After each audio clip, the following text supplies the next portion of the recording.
Hi everyone, today in this video we're going on in our marathon talking about all the type of business that are the most important ones and the people tend to suffer more when we're talking about making decisions. So there are business that they're like the highest type of contributors to persons being beast and so as well taking decisions that are beast, which so sometimes can make and bring bad things. That's what so is the hurts that and the pain that I'm trying to help you to heal. And then so what's gonna be the beast that makes people do base decisions that kind of brings so bad outcomes? Today is the post-purchase rationalization bias.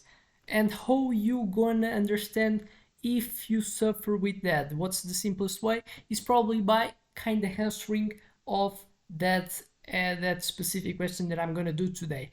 Have you ever bought something expensive and later you felt a little regret?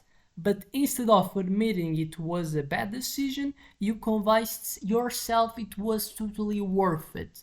That's the post-purchase rationalization piece in action. It's like it's the best way. It's like trying to justify, or when you kind of have a reflection about past type of action that have happened in your life, and you think it and you try to justify it, even you kind of have this regret being present because you have understood that you kind of had a bad decision, but then so you're trying to justify because you already have done it. It's like something that creates more comfort, and people and everyone should understand it. We always look for try to put us in the best type of comfort as possible, and then so rationalizing and accepting and seeing as good things that I cannot change is something then we perceive that's better, is something that I do like more because I built better in that way. But sometimes it's a trade-off of trying to feel better of things that I cannot change, but so I'm not gonna so spend this time trying to understand why I made the decision that in reality was a hero, but then I'm trying to put it in a position that it was not, even it in reality it was. So what so we're gonna go next is define a bit better is when happens when we justify purchase after making even it wasn't the best decision. Instead of accepting we might have wasted money, we create reason to believe it was a smart choice. So better example, buying overpriced gadget, you buy the last smartphone that people suffer a lot. It is something that I really get that most people tend to do is that they try to justify when a specific new smartphone appears. They try to justify the decision that they've done to buy it. It's something that happens a lot. And so you buy the latest smartphone, imagine there's Apple, and you buy it by 1000 at half. A week later, you realize it's not that different from your old phone, instead of admitting it, then will be what will be the reality. Instead of admitting it, what do? You try to make it and you try to tell to yourself the camera is a little better, the design feels nicer, and I deserve this upgrade anyway. It's like basically something kind of close to that. And it's something that probably gonna see that you do a lot.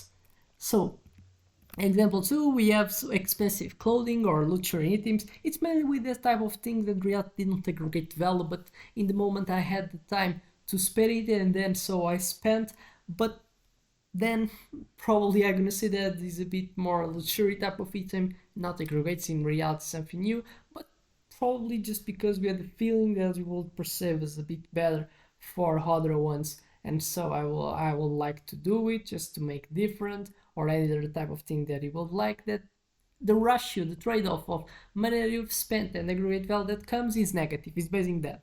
So we have spent more money than the value has bring to you. It's like one of the best type of descriptions that I can give to you. And then so it can apply as well, not just by the last smartphone, can be sneakers. You buy sneakers at 300 and at first you love them, but when you see a similar pair for 100, yes, it's other way to see this business when you make a decision and then so you see a similar pair for 100. So you have paid 300 and you see similar by 100. And then what do you think? Instead of feeling bad, you convince yourself. Mine are way more comfortable and stylish, even if there's no real difference. In reality, it's just I've not got the look to buy at 100 as being so priced here. And so when we're more susceptible, high cost purchases, because as well they have like a higher probability to be bad decisions that we made, the more expensive item, the stronger the rationalization, because yeah, that's something that's true, because when more is a high cost associated with the purchase, more so I have so spent, and more so the value that this has to bring me to be something that values. And then so the reality is that high cost purchases is things that we tend to suffer a lot.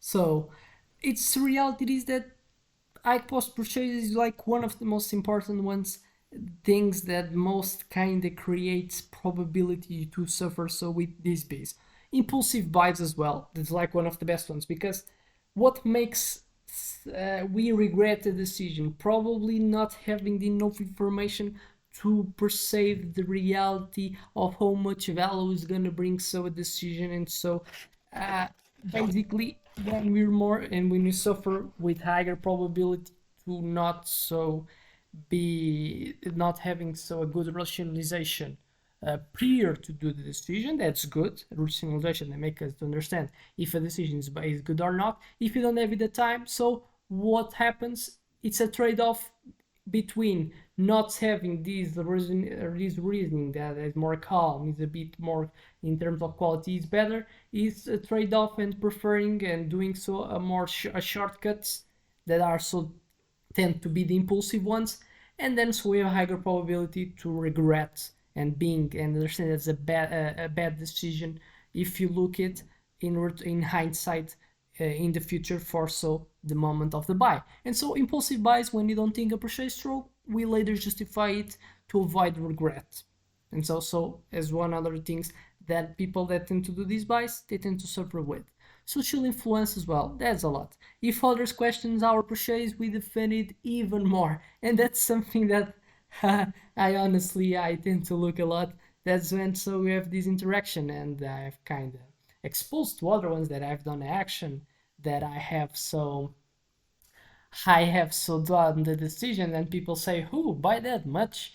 And then it seems like that people even become even more defensive about and even try to justify even more the decision that they have done it. It's something that I honestly I see a lot as well. And obviously, limited returns policy as a strategy that tends to create a lot. So when we can't return an item, we force ourselves to believe it was a great buy. That's basically that. Is as what I say. We not deal well with things that kind of can so be labeled as bad and I cannot change. We kind of have already difficult when there are things that I really can't change, but I can be bad. Like for example, if someone is overweight, it's something that people can change, but even if can change, if they receive like a bad feedback, bad comments, people get really defensive and don't like it. Imagine so if it was, and we have example, people have disorders and are difficult to change something. It's really something that pains it creates a lot of pain if people receive so feedback. The feedback, obviously things that we don't praise, like joking and things. It's something that's even worse because I cannot change in comparison to someone that has overweight. It's something that even hurts more. And then so things that I cannot change is where so more the proportionalization to just overlook for benefits or good things that did bring that action comparison with the bad ones. I think so it's like when this more happens. And so how to overcome it, because the problem is neither always we have to see as demonized piece. We have to understand that sometimes it cannot bring so good things. In that way, what's the main type of problem that comes is we rationalize and see things as good when in reality we have to think them and try to not repeat in the future. It's so how to do it. So what we can work prior to the decision to don't do a bad decision. So wait before buying, rationalizing. Give yourself a cooling off period to avoid impulsive decisions. Ask, would I buy this again? Then now it's a way that I'm working with these bees after doing decisions. So after doing decisions, would I buy this again? And this answer, the answer that you give the type of question says a lot. So if your decision was bad or not, and then so if was bad, rationalize so what you have done. If it's good, so you don't have to think, because if you would buy again, it's because now with more time that have passed and you so are rethinking about your choice, you see that you will not change, and so get in, go on. But if you so now choose to that question as a no, so understanding, try to not so do bad decisions again in the future. So if you lost the item, will you pay the same amount to get it back? Is like one of the best answers to understand. So if you should try to think if why you then done so bad decision. If not, if you think that you have done a good decision, go on. Compare with alternatives. So check if a cheaper option will have been just as good. Other thing that's really good. So trying to maximize ratio of value and the cost that I have spent to do a choice, and be when honest with yourself as well. So accept the bad purchase happen and not connotate as thing that it makes you a bad person, but just someone that normally as well do bad decisions and can improve for the future. So I expect this video has helped you to become a bit more rational, to help you to do better decisions, and see you in the next one.